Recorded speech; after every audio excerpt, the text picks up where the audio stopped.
What's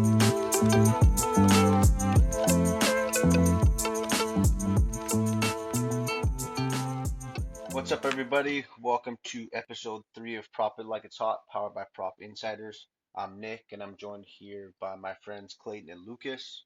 Today's insights discussed throughout our time here are powered by PropInsiders.com, your home for the best prop stats, info, and trends. So today I'm gonna kick it off a little bit different order here with the MLB. Only a couple games gone through so far. It's about almost 7 o'clock Pacific time here on Monday. So today a couple day games, doubleheader between the Mets at home versus the Atlanta Braves. So quite an exciting matchup. Two of the better teams, I would say, in the NL. Um, both teams kind of came into it with some power offense today. The first game ended 9-8 with, I believe there was 5 or 6 home runs in that game. That was the morning game, followed by the noon game, which ended 5-3 between the Mets took that one 5-3, and then the morning one, the Braves took it 9-8. So quite a big offensive output by both teams. Um, Going back into talking about the Braves here, they after that game, Sean Murphy, the morning game, Sean Murphy had 2 homers with a total of 5 RBIs. So with that, they now have 3 of the top 10 National League RBI leaders. So it kind of gives them a lot production there. So they're definitely going to be one of the power offenses in the NL. Look forward to seeing them throughout the year. Aside from those guys, we got a couple other games. The Yankees just blew another lead. They're struggling pretty heavily now. They got Judge and Stanton out of the lineup. No surprise to many, as I guess when you got a big body, you're kind of banged up all the time for whatever reason. Maybe something's going on in New York that I don't know about, but they're always banged up for some reason. But yeah, so with that being said, there's only been a couple games that's taken their course today. So I'm going to take a little bit of a different approach this week. We're going to go through some of the prop leaders on the year so far. So all this stuff you can find on propinsiders.com. Essentially, I'm just going to go over some of the different stat categories, some of the different bets, and some of the players that might have won you a ton of dough to start the year. So starting with a pretty popular bet is the total bases. So essentially, you hit a single, you get 1 base. You hit a double, you get 2, so on and so forth. That's obviously a popular bet in baseball, whether you know baseball or not. Maybe you like to bet it, maybe you don't. But essentially, a lot of surprises. The top 5 guys, maybe the casual baseball fan might not even know 4 of them.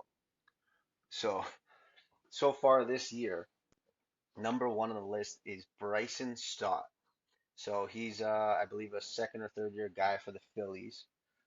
He has so far on the year for betting his total bases prop over is 24-3. Whew. Oh, are ya? So, I mean, probably not the guy you're always thinking about in whether it's a Phillies game or not. Um, but essentially, he is currently rounding up numbers here. He's 92% at home and 87% on the road. So home or not, seems like a good play, something to look out for. That is not my play of the day today, but we'll get into that later. But I mean, why not be your play every day at this point? Going a little bit down the What are the list. odds? Sorry?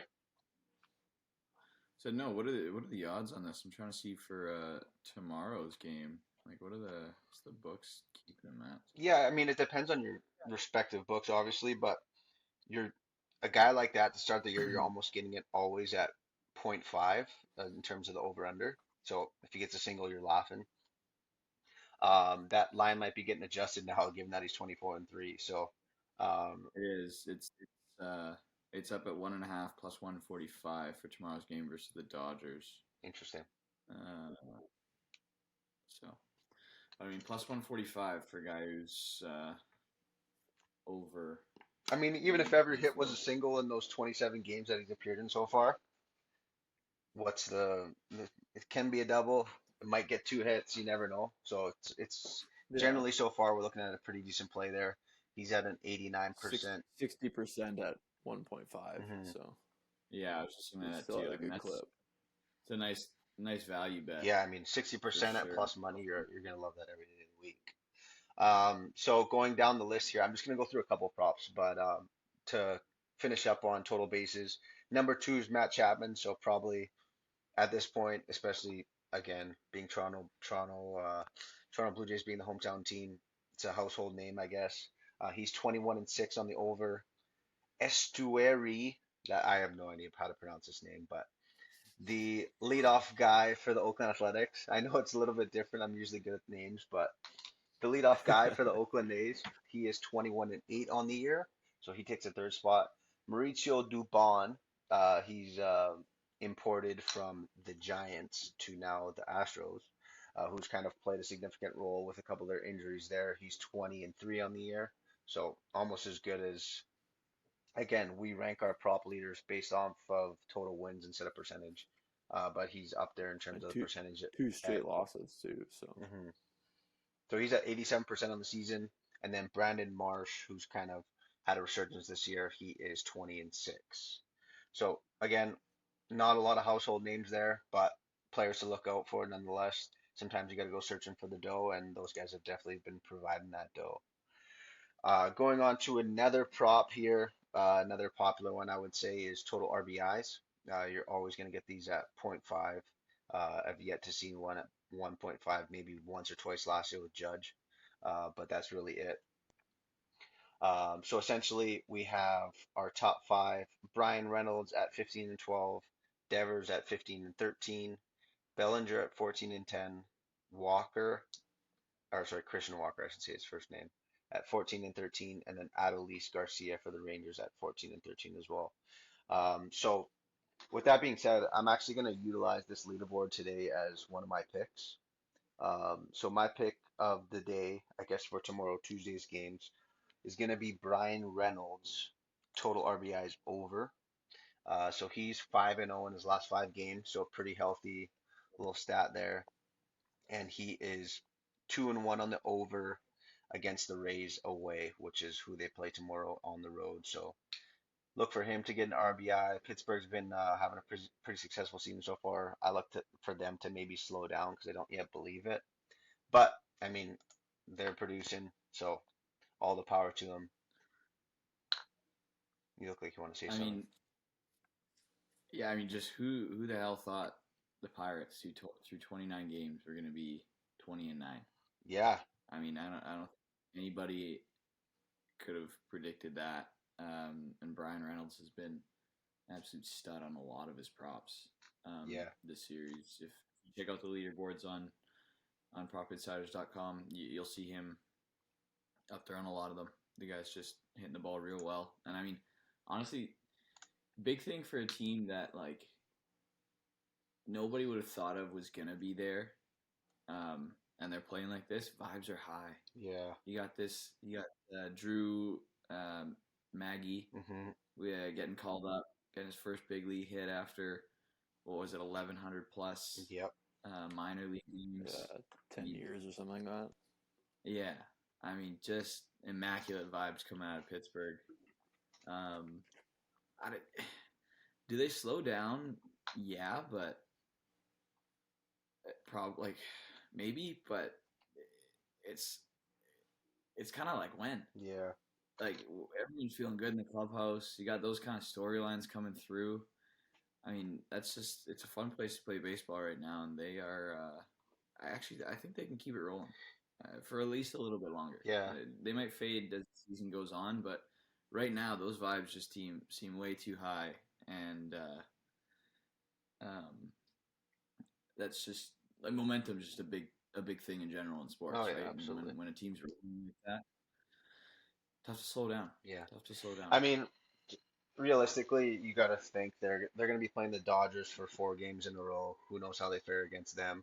I mean, the Dodgers haven't been that great this season, but they got to pick it up at some point. They have the guys for it every single time. So, and then of course in the National League they're pretty stacked with teams like the Braves, and all of a sudden the Cubs are a good team again. But going into more of the team prop side of things, again, using our leaderboard here, total runs on the season. So this is just a everyday kind of bet, just the team's total runs instead of the over under on the game. So far this year, you guys could probably guess the Tampa Bay Rays are number one on that list at 22-7. Obviously, historic start to their season. Couldn't quite break the record, but I mean, all the power to them. They had a pretty great start, and then surprisingly, maybe not so surprising, but the Baltimore Orioles are 20-8 on the season. Again, the first number would be the over, the second number would be the under. Boston Red Sox surprisingly at 19-10 despite their kind of lackluster start. They're a little bit above 500 again now, so I guess they're kind of picking it up. The Texas Rangers, another surprising team. They got a couple pieces, obviously DeGrom being one of them, but he's been kind of irrelevant so far. He looks like he's going back on the IL pretty quick here. And then, of course, as we just mentioned, the Pittsburgh Pirates at number 5 at 18-11. Actually surprising on that one. They are only 46% at home, but they're up to 75% on the road for their team total. So I guess, again, going in tandem with my pick of the day, looks like they're producing more on the road this year. So vibes are high. Why not look at that as well? So yeah, that kind of wraps up my MLB coverage for today. Keeping it a little basic, but a little different this time. Hopefully, the viewers like to see some of this stuff and hear some of these stats. So good stuff all around. Again, my pick of the day for the MLB side of things will be Brian Reynolds, total RBIs. You're probably looking at around plus 140 if I was to guess. Line's not out yet, but we will see tomorrow morning. I'll hand it over to you, you guys. Maybe Lucas, if you want to kick us off with some of the NBA. I know there's only one game today, but maybe looking forward into this second round. Um, yeah, in terms of games today, the 76ers and Celtics literally just ended. I was keeping tabs on that. James Harden, Mm, or well, first of all, 76ers pulled out a 119-115 win. James Harden finished with 45 points, including a bit of a game sealer uh, to take the lead with eight seconds left. Nice deep three. Yeah, he finished 45 points on 17 of 30 shooting, and Tyrese Maxey following him with 26. I mean, hey, good for Philly. No Embiid tonight, and you get the win off the back of a bit of a classic James Harden performance. That's going to be a slugfest. yeah, It's going to be a slugfest. Not entirely sure what Embiid's timeline is, whether he's out for I think he's multiple questionable for games. game two. Yeah, I imagine it's going to be a game-to-game thing. Yeah, If they can get that information down and he can be able to run on it, they'll go. But yeah, I mean, Jason Tatum had a big game for the Celtics as well, 39 points on 14 of 25 shooting. And Jaylen Brown also had 23. Yeah, that's gonna be a really good series. I think most people would have the Celtics pulling it out, especially with Embiid. Um, Embiid being banged up and not playing game one, but hey, advantage Sixers here. hmm So Boston's gonna have to find a response, and we'll see what that looks like. But if Embiid can come back and play a pivotal role, especially defensively, on um, to try and help stop Boston, then maybe Philly can come out of this with a 2-0 series lead. And I mean, if you're the 76ers and Embiid really is that banged up, I mean, winning game one buys you some time, hmm right? You miss game two, even if you lose game two, you're 1-1 and you get a couple extra days rest on Embiid, and then it's a 5-game series. So winning game huge. Winning game one, huge for them. We got the Suns and Nuggets about to kick off in a few minutes shortly here. Nuggets up 1-0. Yeah, I mean Phoenix having made that trade for Kevin Durant at the deadline, they're an all offense team, and putting up 107 in game one ain't gonna do it because you're probably going to give up a lot. So Nuggets had 125. So expect a lot of Durant, a lot of Booker, and they're going to need to square this up at one. Because if the Nuggets can go 2-0 here, they're going to be in a bit of a tough hole because Nuggets are a real good basketball team. Yesterday we had the Heat and Knicks kick off their series with the Heat taking the game one win, 108-101. Four players had 20 plus, including Jimmy Butler and Gabe Vincent for the Heat, and then Jalen Brunson and RJ Barrett for the Knicks. Speaking of Jalen Brunson, tomorrow for game 2, my pick, he is currently questionable with an ankle injury. But if he goes, I really like his turnovers prop. It's lines at 2.5 minus 115. He's had 3+ turnovers in 3 of his last 4, and he had 5 in game 1. I actually think the ankle, if he does go, might actually help him go over on that. Might be a little slower, maybe give up an extra steal or force himself into a bit of a bad pass if he can't get the separation he needs to. But Miami's 4th this year in opponent turnovers per game. And then when playing Miami, he is over in 6 of 9 games since 2018. Closer than that, 2020, sorry. Averaging 2.78 per game. And then at home versus Miami, he's been over his turnovers prop in 4 of 5, averaging 3.2 turnovers per game. Wow. So I think that's a really nice play, decent value at minus 115. The Heat, they got to be good defensively because their offense is a bit just Jimmy Butler lately. Yeah. And he's hurting. Yeah, he's hurting. His ankles true. bugging him all last game, and still they pulled out that win. But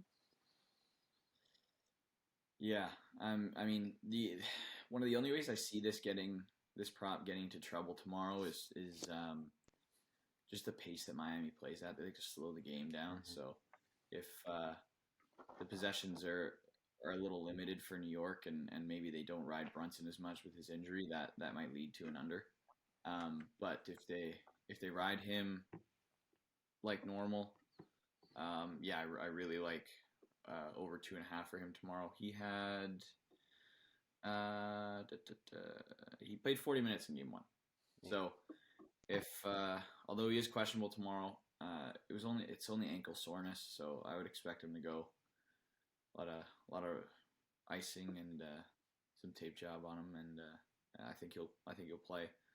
But if they ride him, I really like 2.5. Mm-hmm.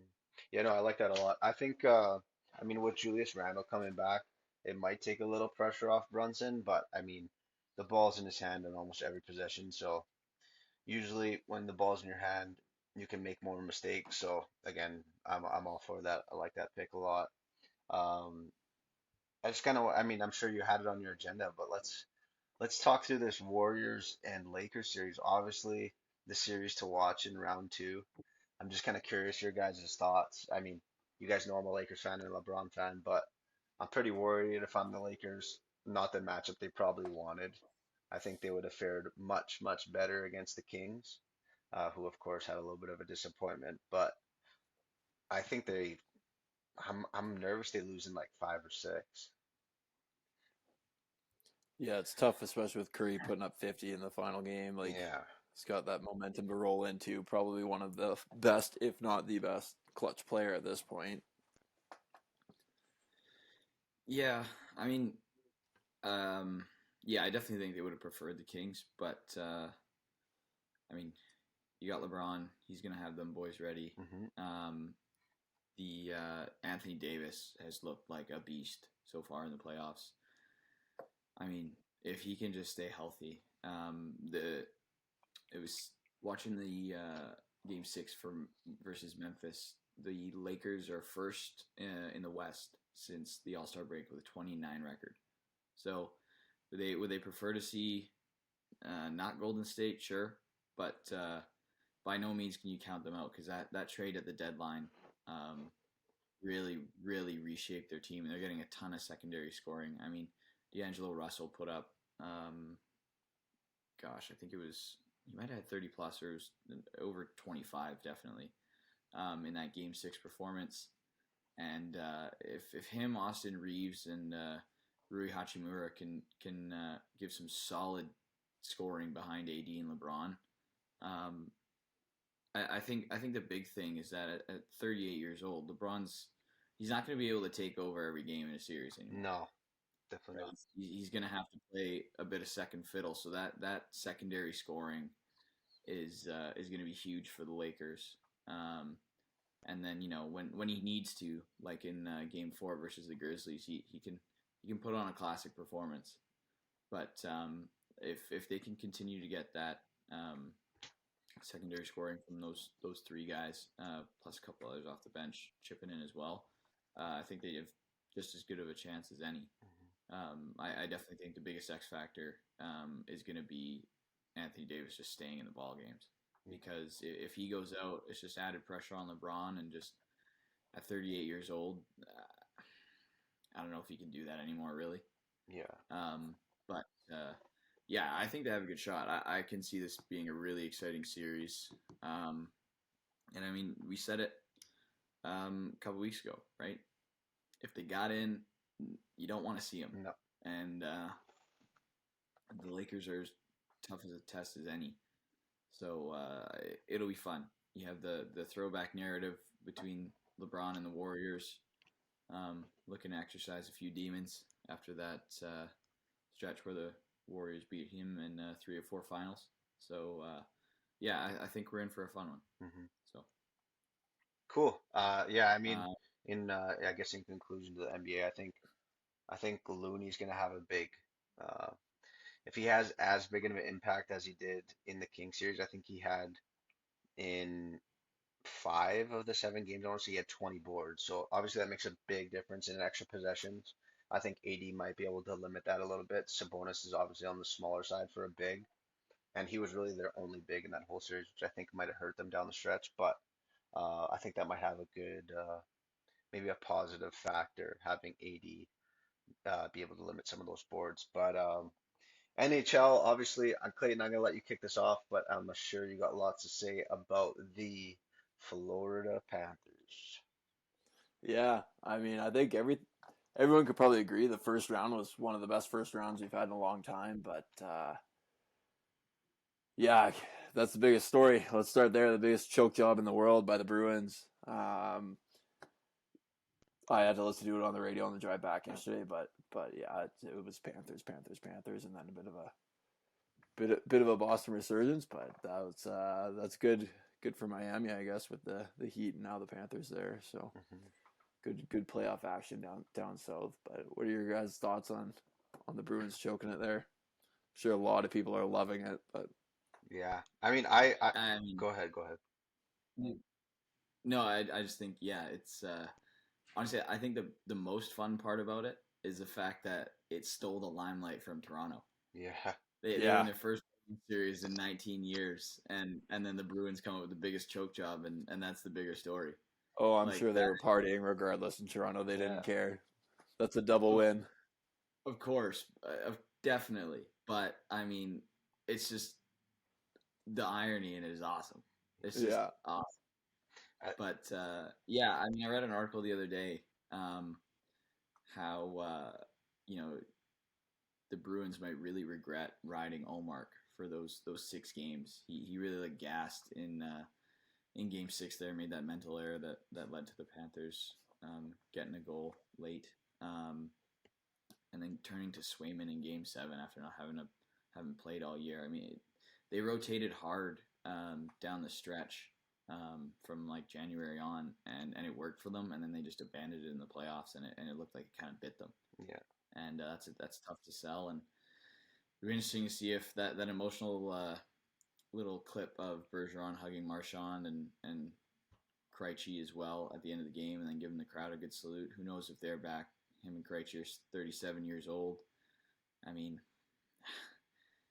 damn, it really felt like they, coming off that regular season, they were gonna obviously make a deep run. Everyone expected them to, but to just come up lame like that is a tough pill to swallow. But hey, watch out, Florida. Yeah, You they're take off a team like that.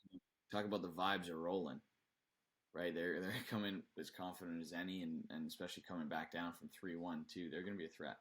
Yeah, a lot of travel in that series, so we'll see if playing legs do actually come into effect. But I think that'll be a good one. Probably one of the more marquee ones. You definitely a lot of eyes, especially in Canada, are going to be on Toronto. But you know, I wouldn't be shocked if we saw those 7-6, 5-4 games with a ton of scoring and some boneheaded goalie playing because they're both not afraid to do that. But I think the biggest bonehead goalie play, which thankfully got bailed out by the offense, was the Oilers when Skinner decided to have his stick break and threw a pizza right up the middle in Game 7. But McDavid and the boys are moving on as well. That was a great one. Kings could have been the killers there, but nipped it in Game 6. And McDavid kind of quiet, not the highlight reel that he normally is. So, which is good for them. That means he'll take on a bigger role in the next little bit here, I'm sure, and go on against Vegas. But what are your guys' thoughts on that Oilers Vegas? I Who do you like in that? I mean, I like the Oilers. I like you said, I think the fact that Draisaitl kind of took the spotlight in the first series, I expect nothing less than McDavid to take just as much in that second series. Vegas is obviously going to be one of the most electric arenas around town. Obviously, nothing but craziness there. I mean, I would love to see a game there. I've yet to do it on my bucket list for sure. But I mean, both teams kind of have relatively similar playoff experience. I know obviously McDavid and Draisaitl have been there a couple times now, but Vegas has done that deep run before. They got a couple new pieces, so I can't see that game not going 7, to be honest. Um, but the Lakers got to, or sorry, not the Lakers. The Oilers got to be better at home. I think like if they're gonna win that series, they got to win their home games. Because the Kings are definitely a feisty team, but Vegas is a different animal in my opinion. Yeah, absolutely. I think I'm gonna go Oilers in 6 in that one. Hmm. I think McDavid really wakes up, takes charge of the series, and you know, there's no stopping that front line. So, and then the Yeah, other one that we might, I mean, we're kind of expecting to see it here. Devils are up 2-0 now, start of the third. Um, I really wanted the Rangers to pull that one out. 18 minutes left, kind of thing. We'll see what actually happens, but Yeah. that's been a good series, jumping back and forth across the river there. So we'll see if we can sneak another overtime game.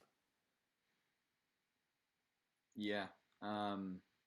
No, I'm totally disagree with you. I hate the Rangers. Ah, come on.